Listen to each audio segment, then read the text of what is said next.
Hey everyone, it's Chris here again. Thanks for joining us for today's live. This one's a little bit different than what we typically do. We're definitely going to be talking about outdoor power equipment. Here mainly to answer your questions if you have any questions at all regarding your power equipment. But this one's kind of special in what we're doing today because we're doing it in partnership with Stanley Black & Decker Outdoor. So with their assistance, we're going to be answering some of your questions, but the exciting part is not just listening to me, but it's a chance to win this lawnmower. This is a Cub Cadet 159cc overhead valve lawnmower. 3-in-1 bags, mulches, discharges. And it's a great machine, and we're really looking forward to giving that away. And all you need to do in order to participate in the draw is send us a question regarding your lawn and garden equipment, or a problem you're having, or a problem you know somebody else is having, and we'll try to answer that for you. Or you can even, if you put your question into the comments section, or you can actually email it into us, and we'll be able to answer your question and put you into the draw. So if you're emailing it, you can it's very easy. You can just send it to video@fix.com. And we'll get your question that way, and that gets you entered into it. So I'll remind you as we go through the live today of how easy it is for you to submit for a chance to win this wonderful lawnmower. But in the meantime, we're going to try and answer any questions you may have. We're going to talk about, for example, we're pretty much getting into the middle of the season. Depending on where you live, you're either just starting to mow, or you've already mowed 2 or 3 times, or you've got a lot more season left to go. But, we always talk about at the beginning about what to do to prepare your lawn and garden equipment. And at the end of the season, we talk about what you got to do to put it away. But today we kind of want to think about, okay, we're in the middle of mowing season. Is there anything I need to do with my lawn equipment? Be it a weed trimmer, hedge trimmer, lawnmower, lawn tractor. We get on them, we use them, but should I be doing anything with them? And yes, there may not be as much to do as in the spring or in the fall when you put it away, but you need to make sure you're doing a couple of things, especially if you're mowing a lot. One, you want to make sure that your air filter is good on your mower. Everything about a gas engine is all about airflow. And I know it sounds funny, it's not an air conditioner, but everything the lawnmower needs is the amount of air that can be pulled into it to create the right suction in your carburetor, to get the right fuel mixture into that engine to give you the maximum horsepower, and then be able to drive that mixture out through the exhaust. So it's a simple little thing to be able to just inspect your air filter. Pretty well every mower is easy to get at. Now this is a new mower, so the filter's nice and clean as compared to something that looks like this. Now, we mow and we mow, and you think about how much stuff's being kicked up by your mower or your trimmer, because even your weed trimmer has a different looking filter, but it has an air filter. And as these get clogged up, they wind up restricting the airflow moving into the machine.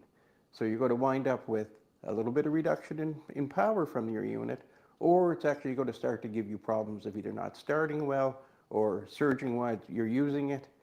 And it just takes a few minutes to pop out the air filter on most of those devices and either clean them out, if they're the kind like a paper one that you can, knock the debris out. But if they get to the point they're so discolored, or you hold it up to the light and you find it's pretty well restricted, an air filter is not that expensive. And for the amount that you pay for it, the amount of performance you're getting out of a good filter, it's worth the money. You're actually going to save on fuel by having a good air filter. And even if yours is the foam type, these ones are pretty cool because you can wash them out. And just a little bit of a solvent, soap and water is ideal. Just wash them, squeeze out any of the gunk that's in them, and when the water starts running clean, let them dry, and then apply just a few drops of an oil, typically same oil you use in your sump for your lawnmower. Put a few drops on it, give it a good squeeze, because you don't want it dripping with oil. You just want it to have a thin film, and that'll help pick up a lot of the dirt keeping it out of the engine and giving you the best performance.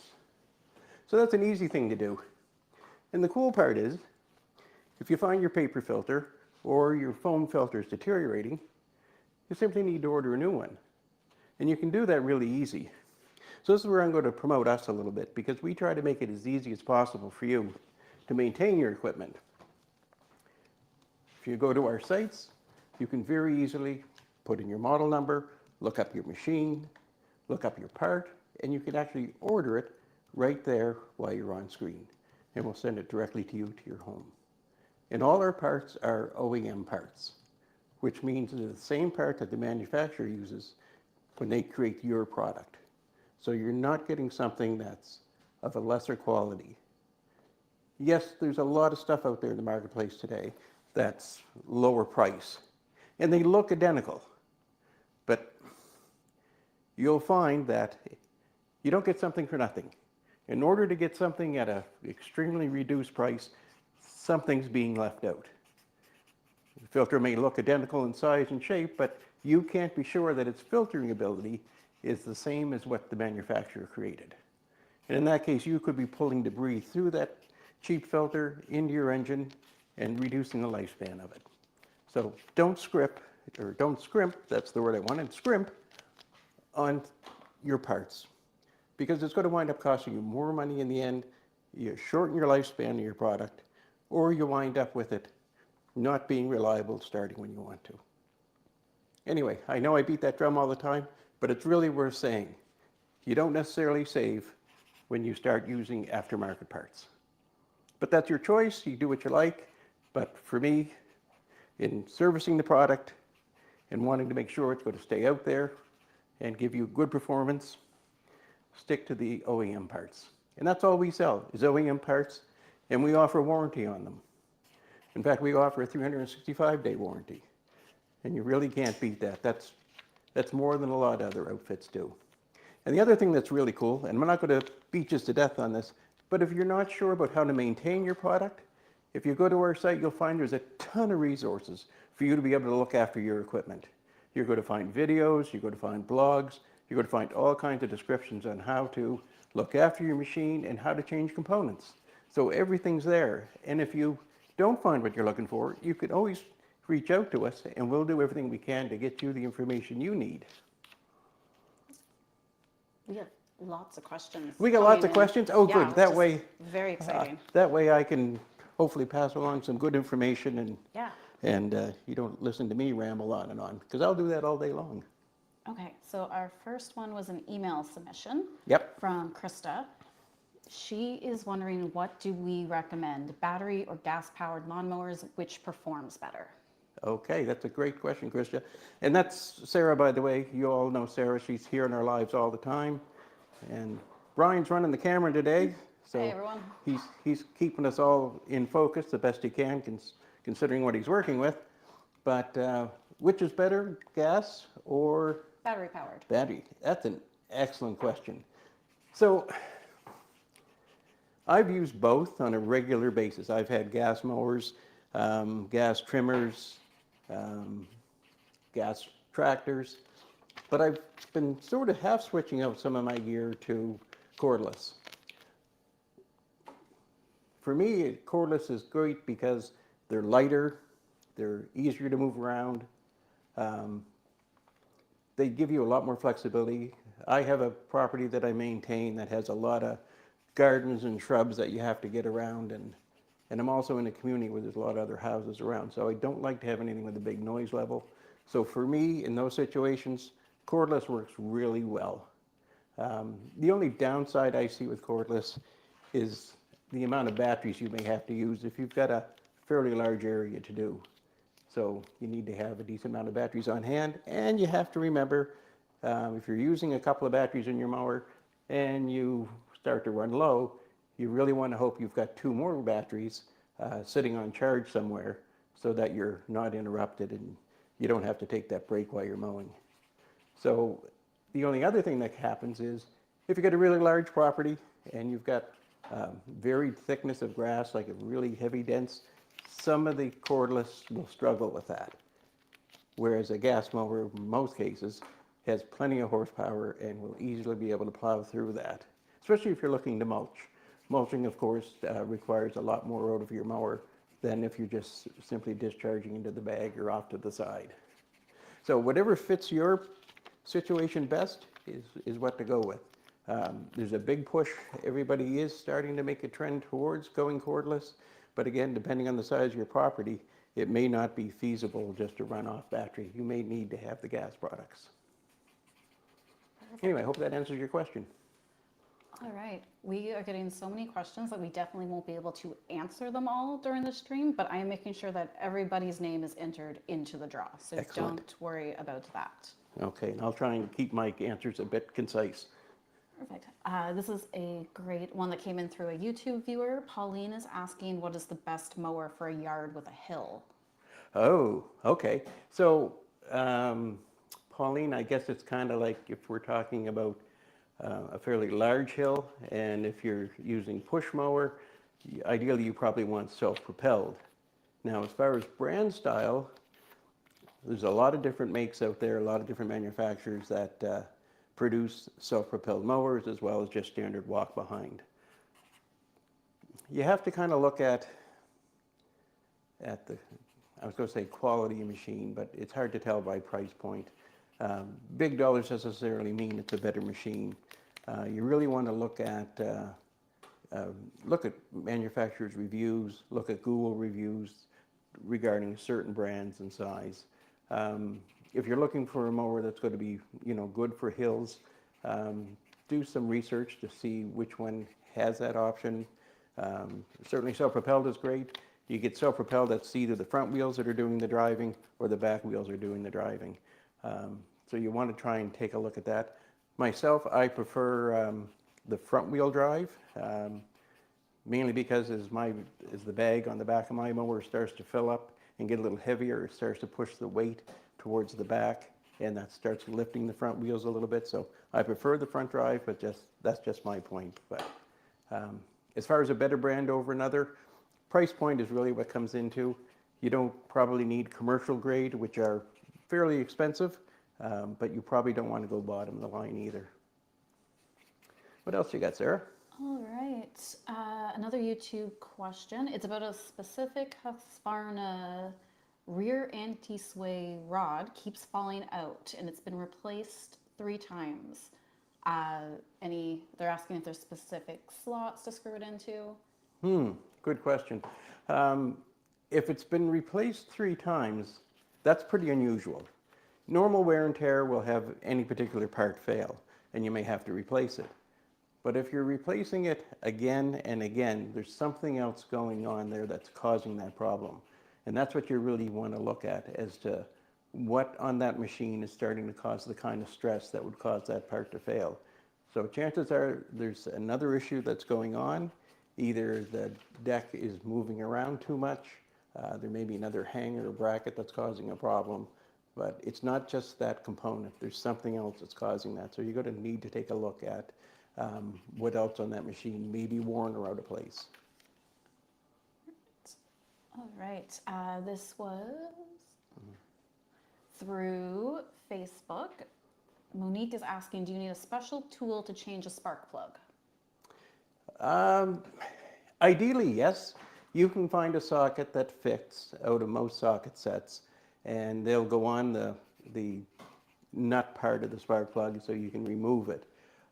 Ideally, you want to use a spark plug socket that's a designated spark plug socket, because if you look up inside them, you'll see they have a rubber cushion inside that goes around the porcelain part of the spark plug.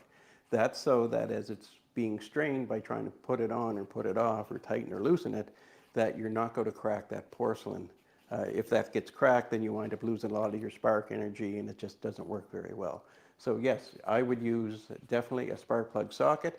There's a million different ones out there with different handle styles that fit ratchet wrenches or have a T-handle on them. So any style is whatever's comfortable for you to use is ideal, but make sure it's an actual spark plug socket. Great.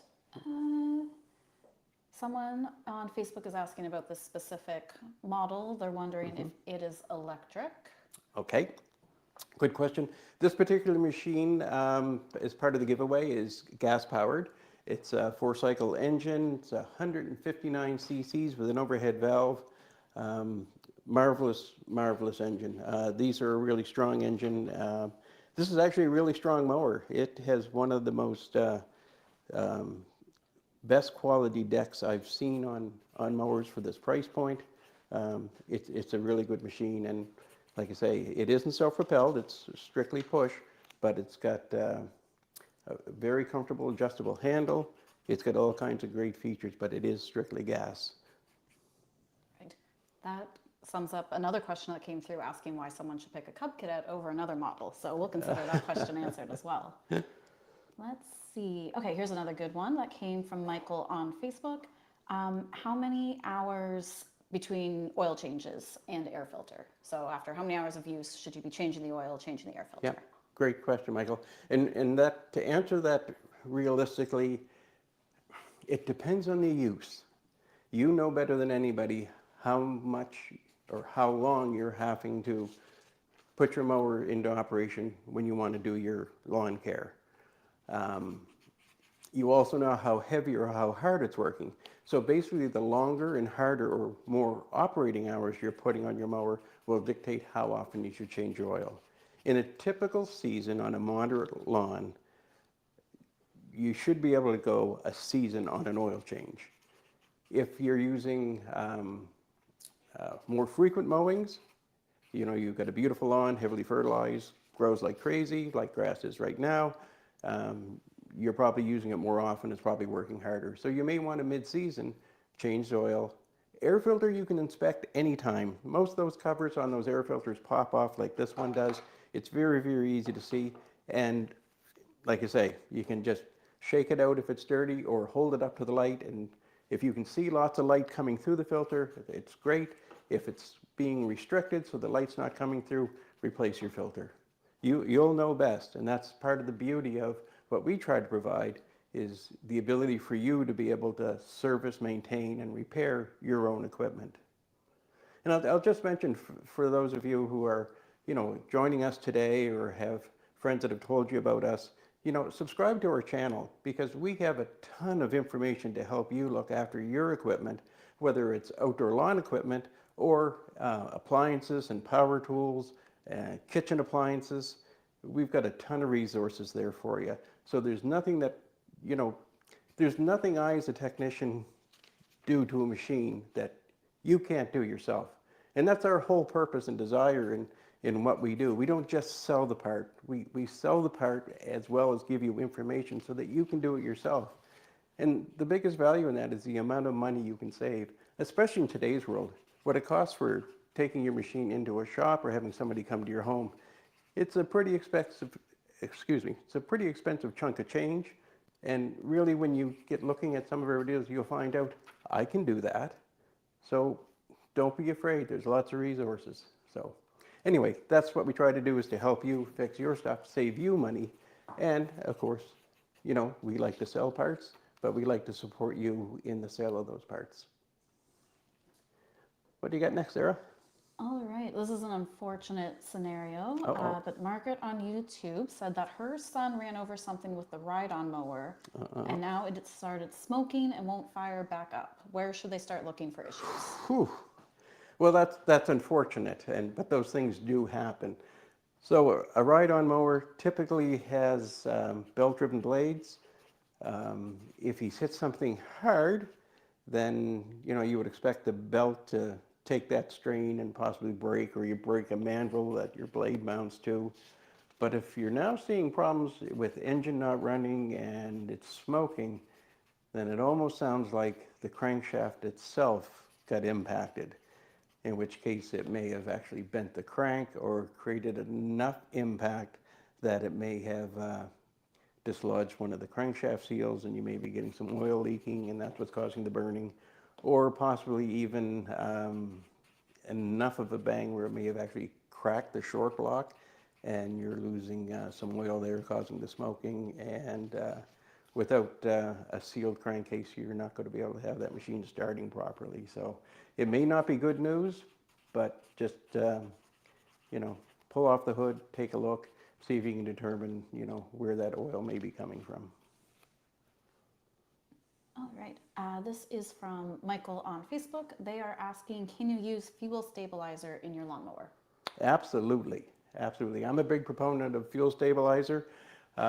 There's always that question, and to me it's a 50-50 answer as to whether at the end of my season I'm going to take all my gas out and run it dry, or am I going to fill it up, leave the gas into the off season, and put fuel stabilizer in. So yes, you can absolutely put fuel stabilizer in your lawnmower, assuming it's a gas lawnmower, of course, and it works really well. So, half the people out there prefer to drain it, which is fine, that works. Half the people prefer to fill it with gas and use fuel stabilizer. If you want to use fuel stabilizer, by all means, go for it. Okay, we've got a question from Terry on YouTube. It's about a John Deere lawn tractor. Okay. It'll start, but it won't remain running. Is there something under the seat besides the safety switch that could be causing this? Good question, and as most of us know, nothing runs like a Deere. But if it's not running well, then you're right, there's something going on. It will have a seat switch. It will have a switch that monitors that there is somebody sitting in the seat as a safety switch, so that if that person or that weight's not on the seat, the machine won't start. If this is something new that's just happened, then it's not an issue as far as, the amount of weight on the seat. Sometimes you'll have a younger person or person that's very light sitting on the seat and they're not sitting back into it, and that'll trigger your seat switch to maybe not monitor properly. But if that's not the case, it's been fine all along, then you're going to want to take a look at probably not the seat switch, but some of the other interlock switches, either the one for the brake or the mower engagement, and make sure that they're functioning properly and that they're being timed properly. And by that, I mean that the switches are secured, because if they're not, they can get out of sync and you'll wind up with one switch not agreeing with the other switch, and then the machine just won't start. If it's an intermittent running problem, like it's cutting in and cutting out, that tends to be more around the carburation issue. So good luck with that. Just check to make sure that all your electrical connections, all your safety switches are working the way they should be. And other than that, then start looking towards your carburetor. Okay. Just going to reiterate to everyone, we've got tons of questions coming in, so we're going to get to those that we are able to in our allotted time. But like I said, we'll get everyone's name in the draw. So we've got not quite the season for it yet, but Okay. Susan on YouTube is asking, how do I winterize my mower? Oh, good question. Oh, actually, I love that, because it's very important. It's okay to winterize the mower. You'll want to, first of all, when you're all said and done, you go to put it away, make sure you clean the underside of your deck. I cannot stress this enough. Some people wait until spring to do it, but you need to get that wet grass out from underneath that mower before you put it away. Otherwise, you're just really reducing the lifespan of that deck, because it's going to start to corrode. So when you're finished with it, put it up on its side with your carburetor up, of course, so that you don't wind up with any fuel or oil coming out of places it shouldn't, and scrape out the underside of that deck. And ideally, give it a coating once you've got it cleaned up. You can give it just a spray of some a light oil, or I use a silicone spray just to coat the inside of my deck, just to keep it from any corrosion. And then you want to look at putting it away. You're going to want to make sure your grass bag is emptied out and cleaned out, so you don't have any grass rotting in it and prematurely wearing out the grass bag. Changing your spark plug, you can do it now or do it in the spring. That's up to yourself. And then we come back to the question about gas. Do I store it full or do I empty it out? And again, it's 50-50. If you're going to fill it with gas when you put it away, make sure you use a fuel stabilizer. If you're going to drain all the gas, make sure you run your engine dry, so that there's not going to be any condensation and any of that old stale gas forming that gunk in your carburetor and causing you problems in the spring. Perfect. All right, this is a question from YouTube. How do you know when it's time to sharpen the blades? Good question. It's really easy to know when. When they're really, really bad, you'll find that your grass is bending over. So you go in mow section and you look behind you and you see that some of the grass is standing up higher than what's been cut. Or if you look at the blades of grass themselves and you see that they're not cleanly cut off, that they're basically been ripped apart, then you need to start thinking about sharpening that blade. And blades are pretty easy to sharpen. We've got videos showing you how to do that. And if the blade's been sharpened so many times, it's not in its proper shape anymore, they're not that expensive to replace. And you can order those right through us. But that's a great question. But yeah, your grass will tell you right away as to whether your blades are sharp or not. Perfect. We've got a couple questions about electric mowers and batteries and Yep. how long do they last? How often do you need to charge them? Great question. So battery mowers, how often do I have to charge them? How long will they last? That really depends. Those batteries come rated by so many hours of use. That's under ideal conditions. It's like looking at a new car and reading the specs on how many miles I'll get on a tank or how many miles per gallon. Batteries are rated the same way, in which they say, hey, this is good for 5 hours, 3 hours, 4 hours, 6 hours, whatever. All of that makes a good way to rate one battery from another, but the reality is depending on your usage. If you're mowing in heavy grass and a large lawn, you're going to go through that battery quicker than if it was a small lawn and just thin grass. If your grass is really tall and it's working hard, and that's going to put more strain on the mower. The other thing you got to think about is if you're bagging, make sure that when the bag's getting about 3/4 full, you empty it, because you're starting to use a lot of power on an electric one to continue to dry and push those grass clippings back further into the bag. So when it starts to get full, it's going to start making the engine lose some performance because it's starting to back up inside. The other thing with the batteries is over time they will get a memory, so you do wind up with some issue of them not lasting as long as they used to. And if you're using any of your cordless equipment, when you start getting into the colder weather, you'll start finding that the length of time that the battery is good for starts to reduce. But that's, again, when we're getting into late fall, or if you're using any of your battery-powered equipment during the winter, i.e., leaf blower or something like that, the cold weather really sucks the life out of those batteries. I guess it's a good time to mention that even though we have a lawnmower in front of us right now, we are also talking string trimmers, chainsaws. So if you have questions on anything to do with outdoor power equipment. Yeah, absolutely. Good point, Sarah.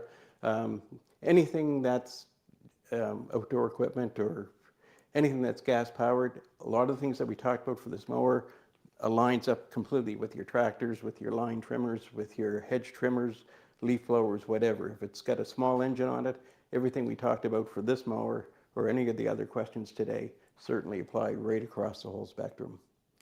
So something else, just as our time is moving along here, you want to make sure you sign up for our newsletters from ereplaceparts.com or partselect.com, because there you'll find some exclusive offers and helpful reminders as to maintenance items, things to check, things you may want to look at replacing. So again, we offer a ton of information for you to be able to look after your equipment and make sure it's going to run for you when you need it to run.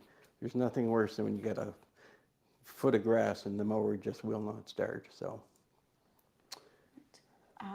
So I know we've talked about the frequency of oil changes. We've got questions asking what type of oil you should be using in a mower. Yep, great question. Tractors used to typically, gas engine tractors was typically SAE 30. Again, it depends on your temperature range. If you're in a climate where it's really hot, you'll want to use an oil that's a bit thinner.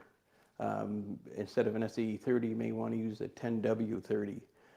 When you start getting into the colder climates, where your oil is going to be a little thicker, you'll want to use a thinner oil. So it is a seasonal thing to think about, but typically most lawn and garden equipment is SAE 30 or 10W30.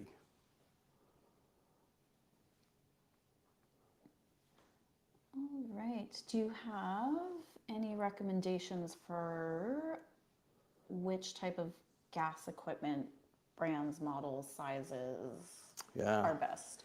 Well, that's a great question. I get asked that a lot.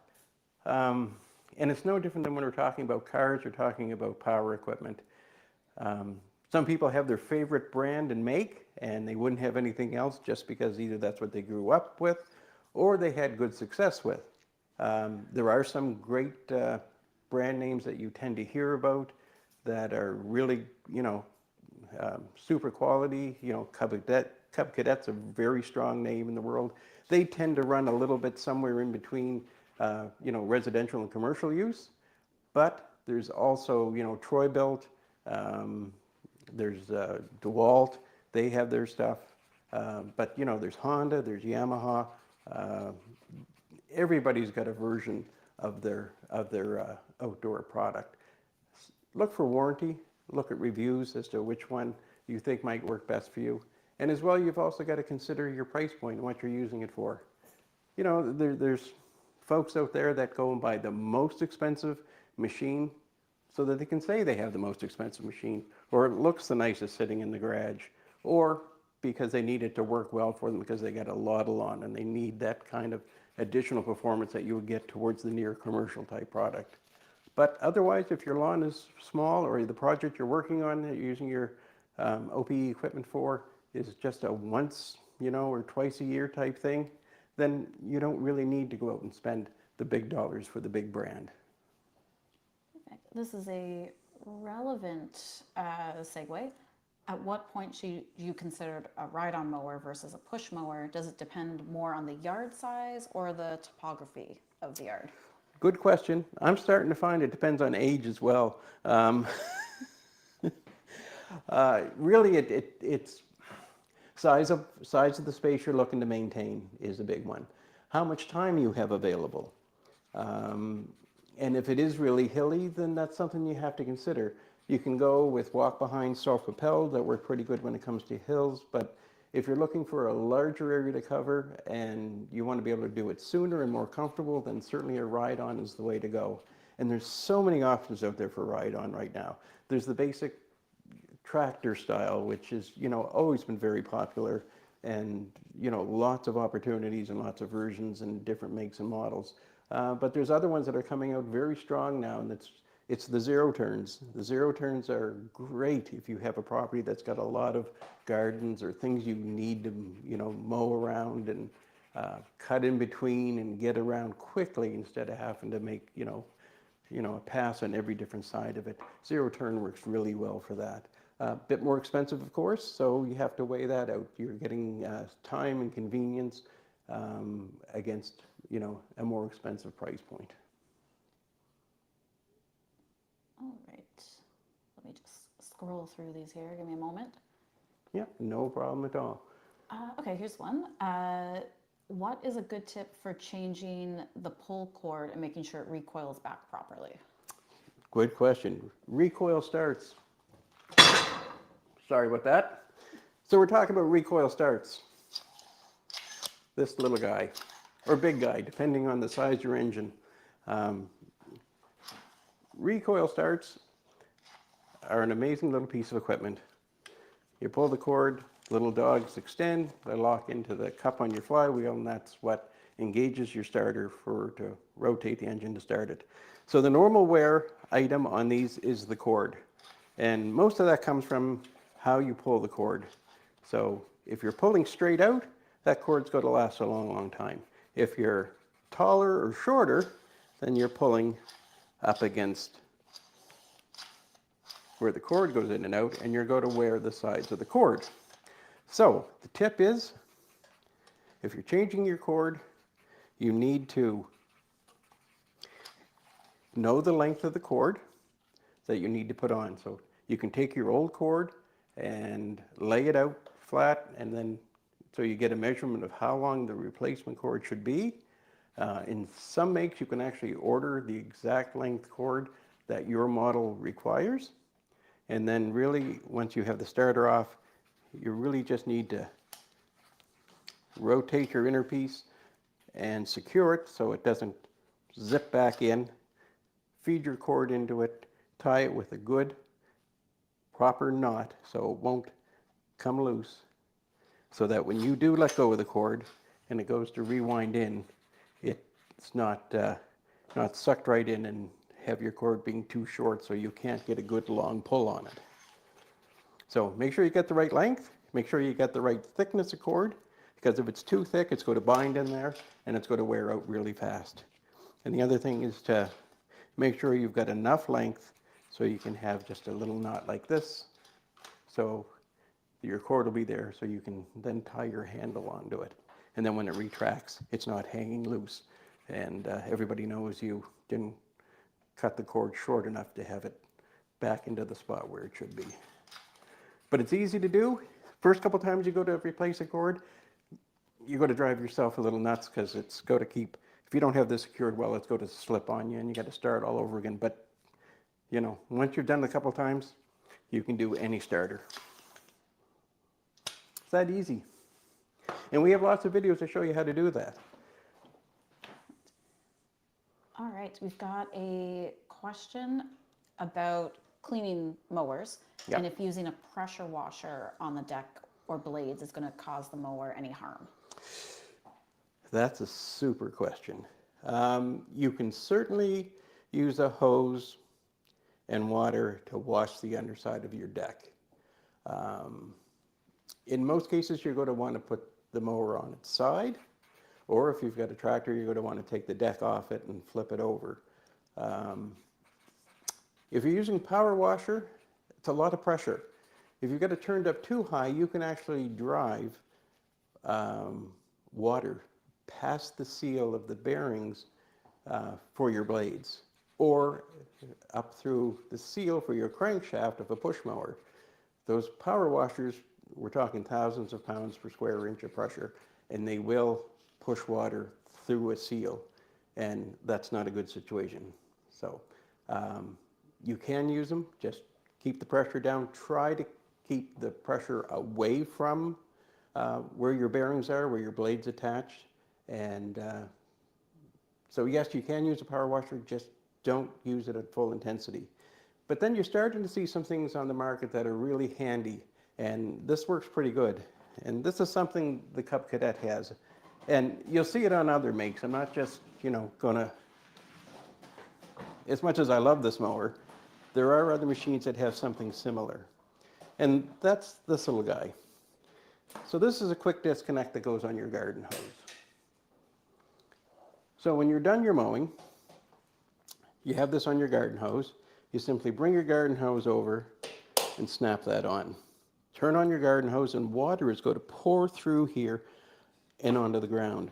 So right after you've got that going, start your mower, engage the blades, and while the machine is actually running and the water's coming in, that is going to do a fantastic job of washing the underside of your deck.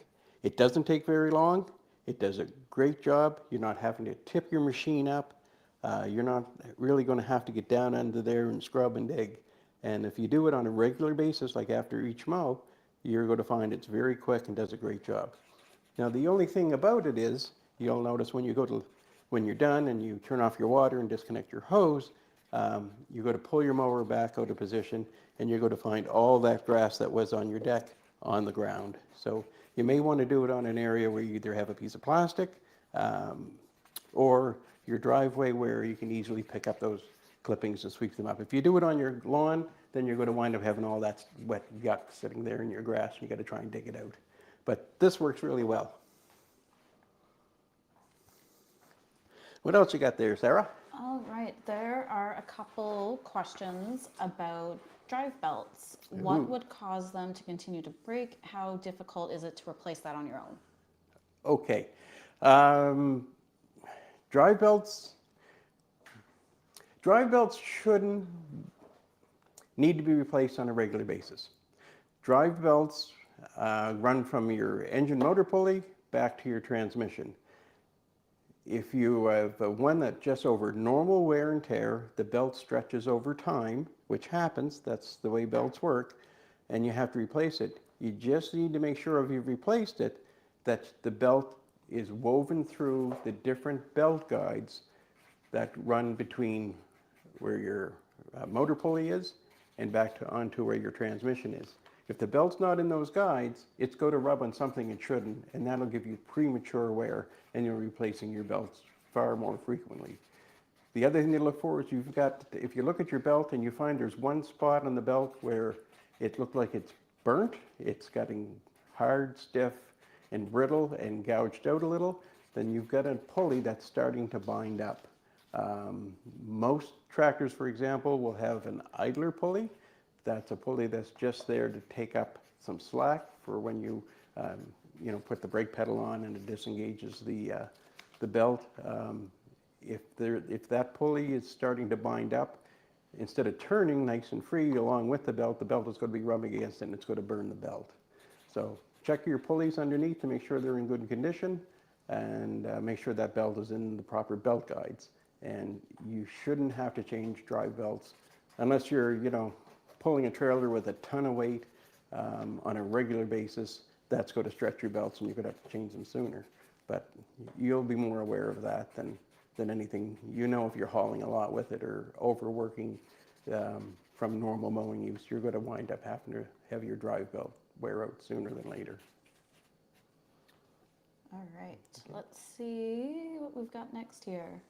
All right, we've got a trimmer question. Do you find that the string works fine, or is a wire or blade attachment better? Ooh, good question. Good question. So, line trimmers. Line trimmers, this one has the nylon line. And it's amazing how many different versions of the nylon line is out there. And we've done a couple of different comparison videos on this very subject.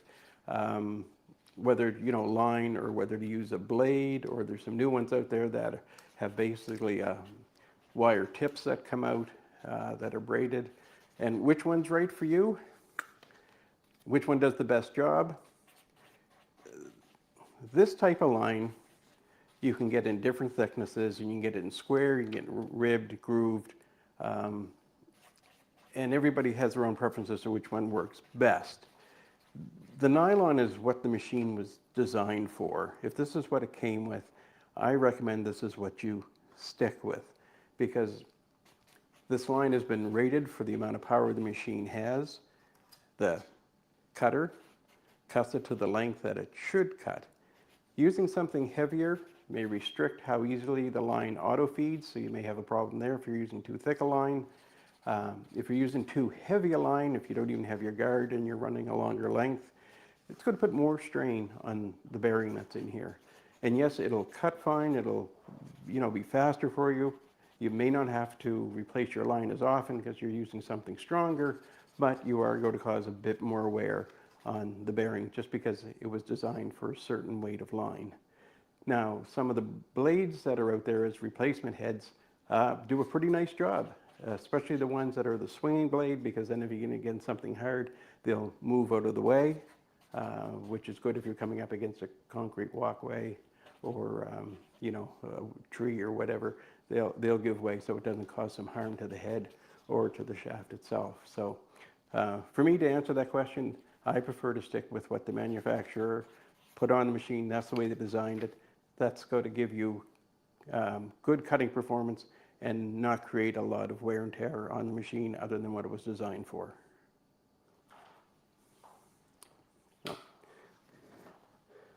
So this one's on a Troy build. It's one of their 2-cycle ones. Really nice, nice unit. It's pretty well balanced, and this one has the feature that I like, is where you can easily turn the cutting head to go from a trimmer to an edger. So it's a lot more easy. It's a lot easier to edge with that head turned like that than to be trying to take it from here and then trying to manhandle it over to that side. So one of the nice features that they have on it that I like. I wish everybody had that option. It would save me from having to have 2 gas-powered products in my garage. We do have a fuel-related question Yes. asking if regular is fine or if you need to get premium grade gas for your equipment. Good question. And the answer that I always will go back to is check your owner's manual. It will give you the best recommendation as to what fuel to use. High test fuel, higher octane rating will give you more power. But if this engine's been designed to run at a lower octane, then that's what you should use.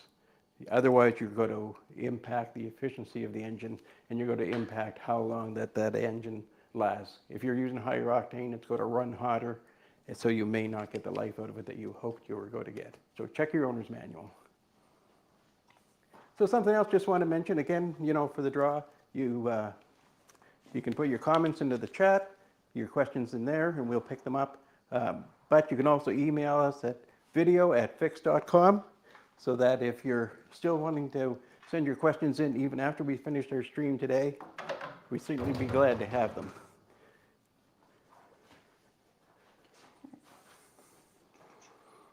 This one, we're going back to the mower blades again. Yep. How bad is it? How much damage is it going to do if you hit some gravel, you go over the gravel driveway a bit? Good question. Is, anytime you hit something other than grass with your blade, it's going to do some kind of change to it, either a nick, it's going to dull it. Now, if it's a larger item, and believe me, I've probably hit just about everything you can possibly hit with a mower. Stumps, rocks, barbed wire, things left in the tall grass. So the worst possible scenario is you hit something really rock hard and it's going to bend the blade, and you'll know right away, because that's either going to give you an out of balance situation where your mower is just shaking like crazy. It can also, when you hit something really hard and maybe install the mower, it's going to wind up breaking the flywheel key and your mower won't start, or it's going to backfire. Or worst case scenario, the machine still runs and it shakes like crazy and the blade's not bent, but the crankshaft itself may be bent. And that's the worst case scenario, because then you're talking about a pretty expensive repair. But if you're just hitting something like gravel in the driveway, that's one that's going to come flying out the chute and hopefully doesn't hit anybody or your car or a window. But it will probably nick the blade, and you're going to wind up with a spot that's going to not cut as cleanly as the other. But those little nicks and stuff can easily be repaired just by filing your blade sharp again.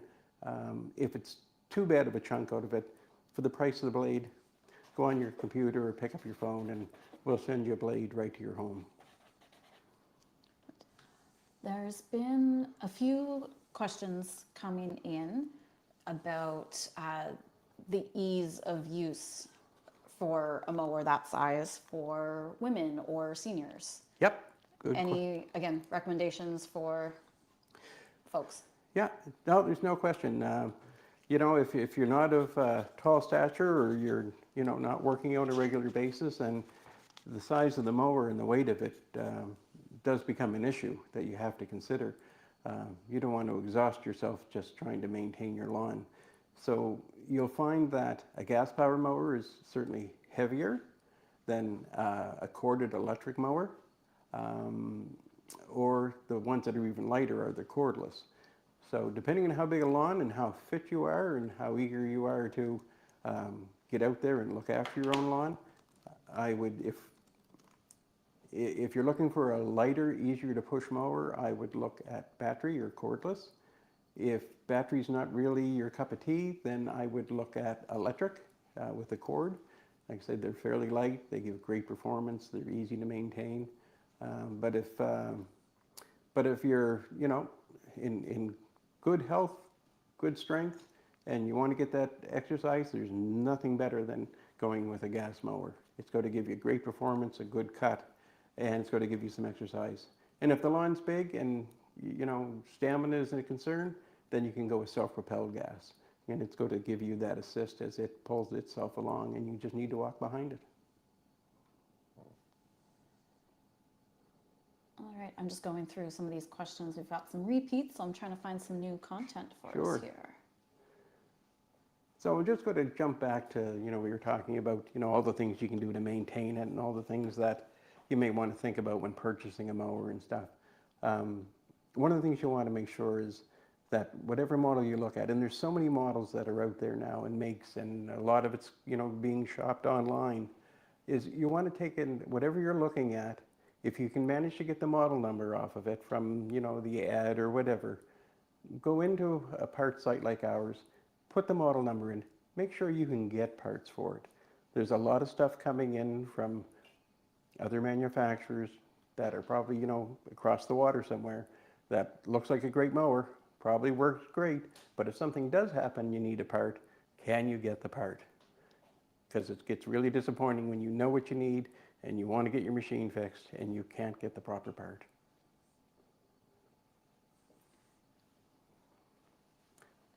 So our time's starting to get down here, but we'll still be, taking your questions coming in through the chat or through the email. But I just want to suggest that, if you enjoy this type of live stream video or any of our videos, by all means, please subscribe to our channel, because that way you're going to be able to have all the most current information, see what's up and coming and what we're working on, what future lives are coming. And there's also going to be more giveaways like we are today with this mower, all through the summer and fall.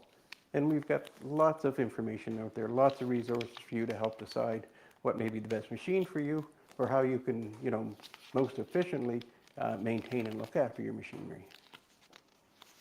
Actually, we're going to take a pause on answering questions so I can catch up with getting everyone's name in the draw. Ah, there you go. We're going to go back to our All prompts right. from Chris. So Sarah's going to do some book work, and I'm just kind of curious. I know what my favorite machines are. I know some of the crazy things I've done with them, and that most probably I would never tell a person to do. And I'm sure you all probably have something that you've got a favorite product that's served you well. So we'd love to hear from you. Tell us about, what machine that you really enjoyed having and what you did in order to keep it working well. And what crazy things maybe you've done that most people wouldn't think of doing. Like, do you ever think, spreading horse manure with a snowblower? I know somebody that did that. Anyway, so the other thing you want to think about is, some of the common parts that fail. Gas engine products, electric products, OPE equipment naturally has normal wear and tear items. So, at the end of season, that's the ideal time, or beginning of the season, just go over your machine. Just take a look to see if there's anything that's showing some signs of wear. That gives you the opportunity to get the part, get it fixed before you really need the machine. Even something as simple as wheels on a lawnmower. If you've got a machine that's got the front wheels worn out, or they're wobbly, it just makes pushing it harder. So, for the few minutes it takes to go over your machine and check and make sure that things are turning freely. Wheels, like I say, are a normal wear item. Same on self-propelled. Most of these wheels have a gear inside molded into the wheel. It's plastic, and it's usually connected to a metal gear from the gearbox, and that's going to be a wear point. It's just an item that eventually you will have to change. So it's just good to take a look at that when you're not in desperate need of using your equipment, so that when you do need it, it's ready to go. It's just so frustrating when you need to use a machine and you can't for something that just like, geez, I knew I should have replaced that. Anyway, that's just a little, don't do what I do, do what you should do. The other thing to talk about again is just OEM parts versus aftermarket.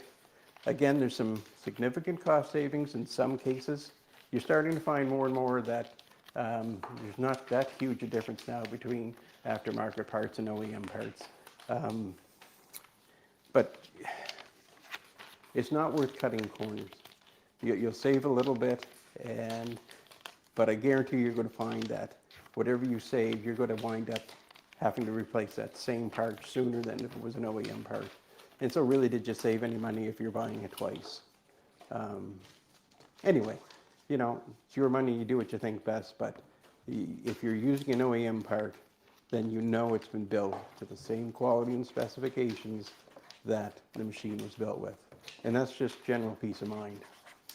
I have a little plug to put in here. At the top of our screen, I have put a coupon code that is valid for this weekend. It is 10% off any of our OEM parts you order from partselect.com or ereplacementparts.com with the code DIYDAD10. So it's a little Father's Day promo we have, so you can save on your repairs. Well, little something for Father's Day for all you fathers out there, or anybody else we don't need to know that you're a father. just using that code. And again, it's a nice little promo to have and save yourself a little bit of money on your purchase. All right, we're just getting the last few names Okay. into the draw. And then we will I can't pull- put my name in, can I? No. You didn't ask a question during the stream. Oh, You only answered the questions. I guess I missed out. You know, the thing that impresses me the most about this mower, and I'm not trying to push one brand out of another, but I do see lots of different products, and there's things that catch my eye that are just, you know, as a technician, I'm just really glad to see. And it's the deck on this thing. It is amazing the strength of the material they use for this stamp deck. And the coating of the paint, it's so thick that, you know, you can rub this guy up against, you know, your railway ties, your landscaping objects, whatever. And you know, the paint might get a little scratch, but it doesn't gouge it right down to the metal like some of the other mowers I've used. Yeah, it's just got some really good features. And the thing I love most about it, and this sounds probably crazy, most people talk about horsepower and engine size. I'm kind of more interested in how good and solid that deck is. So anyway, I just like it. There you go. We'd like to thank Stanley Black & Decker Outdoor for sponsoring this live stream and providing the Cub Cadet mower that one of you is going to be winning today. Yeah, good point, Sarah. This kind of stuff is a lot of fun, especially when you're getting a chance to give something that you like and respect as a giveaway to someone else so they can enjoy it. So yeah, definitely, you know, big shout out to Stanley Black & Decker Outdoor for, you know, helping us with this live and providing the mower for us to give away. So really thrilled to see all the questions come in today. And I know, you know, giving a mower away probably enhanced, you know, the desire to maybe throw in a question. But, you know, if you subscribe to us, you'll know when we're having more lives. So the opportunity to at any time ask a question during the lives on any product, be it outdoor power equipment, power tools, appliances, countertop appliances, you know, we'll try to answer them the best we can. If we don't have it, the answer for you right away, we can get you the information and try and help you along with whatever your question is. So anyway, really glad that you've joined us today. It's been a ton of fun. For me, for Sarah, Brian's been awesome here running the camera for us, so you can try and see some of the stuff we've been talking about. So this has been pretty good. All right, we are coming up at the end of our hour, Yes. so we're going to Is it do our time? little draw. Yeah, do you want to take the bag off that mower there? And I do. We'll get all these dumped in there. All right. Here's our, ooh, tell. Okay, so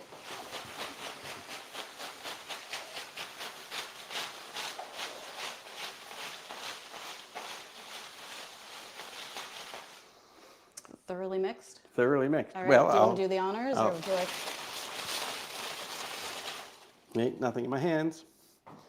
Okay, we're going in. Go in, Sarah. I got short little arms. Okie doke. Ta-da! All right, so Eric Scarano, who commented on the Fix Tech Guys, our e-replacement parts YouTube channel. Congrats, you get a mower. Awesome. So just email us at video@fix.com, Eric. Send us an email and we'll verify the win and get all your details and get that sent off to you. Congrats. Congrats! Fantastic. You've Thank got you. a good mower. Thank you to everyone who commented and joined us today. Yeah, this has been great. I love getting the questions. I like trying to help. Our company is here to try and help you resolve your issues with your appliances, with your OPE equipment, by providing you with the parts you need, as well as information on how to do it yourself and save yourself some money. So thanks very much.